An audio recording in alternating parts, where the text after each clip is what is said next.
মুখ্যমন্ত্রী মমতা বন্দ্যোপাধ্যায় কাকে লুকানোর চেষ্টা করছেন? আইপ্যাকের ভেতরে অন্দরে লুকিয়ে রয়েছে তৃণমূল কংগ্রেসের প্রাণভোমরা। আইপ্যাকের মধ্যেই কি কোনো গভীর রহস্য রয়েছে, যার বৈঠক করতে স্বয়ং দিল্লি থেকে ছুটে এসেছেন কলকাতার ইডির সদর দপ্তরে ইডি চিফ রাহুল নবীন? কান টানলে যে মাথা আসে, কয়লা চুরির যে মূল মাথা, সে কি এবার ইডির হাতে পড়তে চলেছে?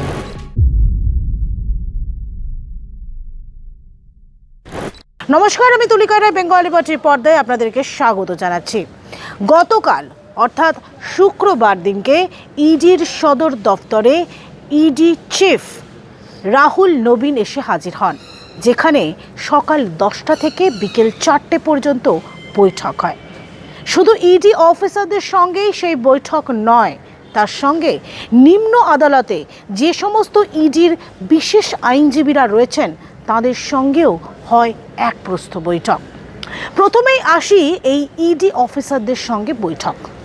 2020 সাল থেকে 2025 সাল পর্যন্ত যে সমস্ত মামলা এখনো পর্যন্ত কোনো তদন্ত গতিপ্রকৃতি এগোয়নি, সেই সংক্রান্ত মামলার অফিসারদের সঙ্গে রাহুল নবীন তিনি বৈঠক সারেন। দুটো জোন রয়েছে এই মুহূর্তে ইডি অফিসারদের মধ্যে, জোন 1 এবং জোন 2। এই জোন 1-এর যে সমস্ত যে কেস এখনো পর্যন্ত পেন্ডিং রয়েছে, সেই সমস্ত মামলার যে বৈঠক, সেই বৈঠক হয় গতকাল এই ইডির দফতরে, এবং জোন 2-এর যারা অফিসাররা রয়েছেন তাদের সঙ্গেও বৈঠক হয়। মূলত এই রাহুল নবীন তিনি উষ্মা প্রকাশ করেছেন, তার কারণ নিম্ন আদালতে যেভাবে একের পর এক মামলা পেন্ডিং হয়ে রয়েছে, যেভাবে দেখা যাচ্ছে যে এই মামলার শুনানি পিছিয়ে যাচ্ছে, তদন্তের অগ্রগতি হচ্ছে না, সেই নিয়েও উষ্মা প্রকাশ করেছেন, যা নিয়ে নিম্ন আদালতে যারা ইডির বিশেষ আইনজীবীরা রয়েছেন তাদের সঙ্গেও বৈঠক করলেন এই রাহুল নবীন। কিন্তু শুধুমাত্র কি তাই?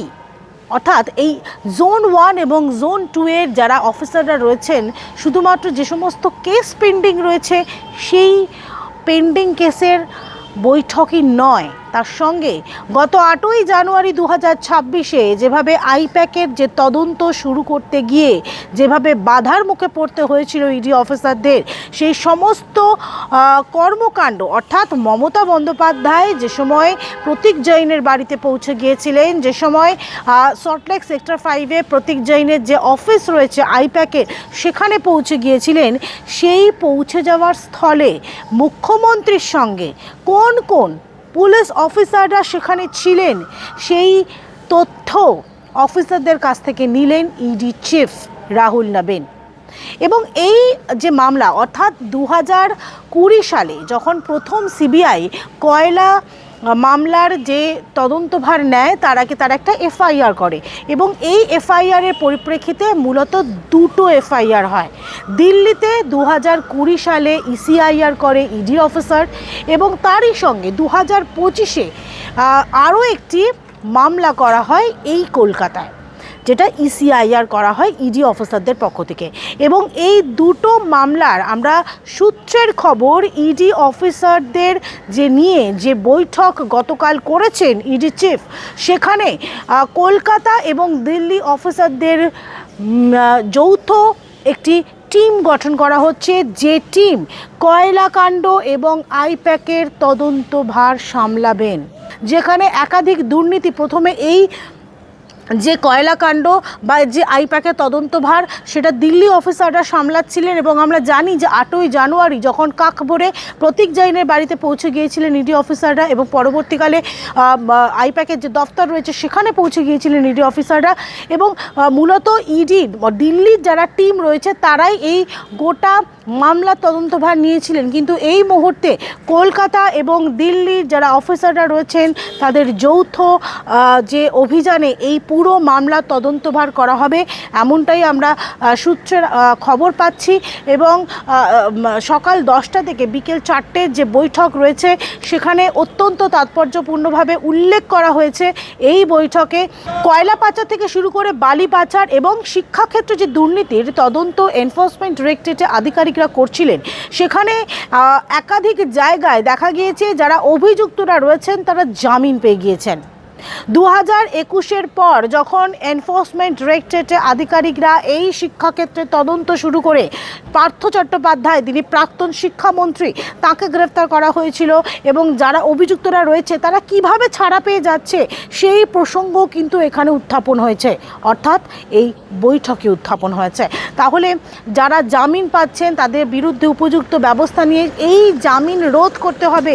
ইডির অফিসাররা যারা এই মামলার তদন্ত করতে গিয়ে, অর্থাৎ বালি পাচার, কয়লা পাচার, শিক্ষার ক্ষেত্রে দুর্নীতি, এই একাধিক দুর্নীতির যে তদন্ত করতে গিয়ে যেভাবে একের পর এক অভিযুক্তদেরকে গ্রেফতার করা হয়েছিল, তারা যেভাবে অনায়াসে 3 বছর কি 4 বছর জেল খেটে যেভাবে বেরিয়ে আসছেন, সেই জামিনকে প্রতিরোধ করতে হবে আইনজীবীদের। এই বিষয় নিয়েও কিন্তু আইনজীবীদের সঙ্গে বৈঠক করেছেন, দীর্ঘক্ষণের সেই বৈঠক। এবং কোথায় ল্যাক রয়েছে, অর্থাৎ এই আইপ্যাক এবং কয়লা পাচারের যে দুর্নীতির তদন্ত করতে গিয়ে কোথায় অফিসারদের ল্যাক হয়েছে সেই প্রসঙ্গেও একাধিক যে বৈঠক, সেই বৈঠক হয়। এবং এর পরবর্তীতে যে সিদ্ধান্ত নেওয়া হয়েছে, আমরা এখনও পর্যন্ত যেটা জানা যাচ্ছে যে সবথেকে উল্লেখযোগ্য এই মুহূর্তে কয়লা পাচার এবং আইপ্যাকের যে তদন্ত, সেই তদন্তভার, তার কারণ আমরা 8ই জানুয়ারি দেখেছিলাম যে তদন্ত করতে গিয়ে যেভাবে ইডি অফিসারদের বাধার সম্মুখীন হতে হয়েছিল এবং তারই সঙ্গে আমরা দেখেছি যে ইডি অফিসাররা কোনোরকমভাবে কোনো নথি সংগ্রহ পর্যন্ত করতে পারেননি, সংরক্ষণ পর্যন্ত করতে পারেননি, বাজেয়াপ্ত করতে পারেননি। সুতরাং 3রা ফেব্রুয়ারি অত্যন্ত তাৎপর্যপূর্ণ এবং এই 3রা ফেব্রুয়ারির ঠিক 10 দিন আগে 23শে জানুয়ারি যেভাবে রুদ্ধদ্বার বৈঠক হলো এই কলকাতার ইডির দপ্তরে, যেখানে উপস্থিত ছিলেন স্বয়ং ইডির চিফ রাহুল নবীন। কয়লা চুরির তদন্তে এই মুহূর্তে ইডি শুরু করেছে, কি মনে হয় যে এবার কি আসল দোষীরা শাস্তি পাবে, ধরা পড়বে? কি বলবো আর, যা হোক মোটামুটি জিনিসগুলো মানে দেশের জন্য যেহেতু এই সমস্ত কিছু হচ্ছে, তো এগুলো তো ঠিক হচ্ছে না। তো তো অ্যাকচুয়ালি মানে যে জিনিসটা মানে মানে আজকের দেশে সবাই ভালোটাই চায়, ঠিক আছে, খারাপটা কেউ চায় না। তো অ্যাকচুয়ালি এই ধরনের দেশে আমরা বদলানোর জিনিসটা আমরা চেঞ্জ হতে চাই। এই যে মানে এই সমস্ত চুরির হাত থেকে আমরা বাঁচতে চাই। এই যে দেশে সমস্ত এই যে কয়লা বলো, মানে সমস্ত কিছু বলে, এই সব মানে মানে সমস্ত কিছু চুরি ডাকাতির মধ্যে আছে। এই জিনিসগুলো ক্লিয়ার যতক্ষণ না হবে আমাদের দেশটাকে স্বাধীনভাবে আমরা থাকতে পারবো না। দেশে যা পরিস্থিতি, এইগুলো চেঞ্জ হতেই হবে। এবার কি কয়লা চুরির মেইন যে মাথা, সে কি ধরা পড়বে বলে মনে করেন? It's very difficult to answer. মানে এবার কি যারা আসল দোষী তারা কি শাস্তি পাবে, তারা কি গ্রেফতার হবে? The answer is same. It's very difficult to tell anything. ED officer, chief officer, তিনি এসে মিটিং করেছেন, তিনি বৈঠক করছেন, এবার মনে হয় আসবে। কারা রয়েছে এই কয়লা চুরির পিছনে নেপথ্যে? সবাই তো বুঝতে পারছে কি থাকছে না থাকছে। আপনি কি মনে হয়, আপনার কি মনে হয় কারা আছে? না যেটাই তো ধরা পড়ছে তো বুঝেই তো যাচ্ছে কারা আছে। তাহলে কি কান টানলেই মাথা আসেই সেই প্রসঙ্গই খাটছে, যেখানে ইডির অফিসারদের কাছে কোনো তথ্য রয়েছে, যেখানে এই কয়লা চুরির যে মেন মাথা অর্থাৎ মাস্টার মাইন্ড, সে কি এবার ইডির জালে পড়তে চলেছে, বা তিনি কি এবার ইডির রাডারে রয়েছে? এই ভিডিও যদি আপনাদের ভালো লাগে তাহলে অবশ্যই লাইক, কমেন্ট, শেয়ার, সাবস্ক্রাইব করতে ভুলবেন না। www.bengalliberty.com এ আপনাদের জন্য রয়েছে সমস্ত খবর সাজানো, স্বাধীন, কাজেহীন, গেরিলা সাংবাদিকতার পাশে দাঁড়ান। ধন্যবাদ।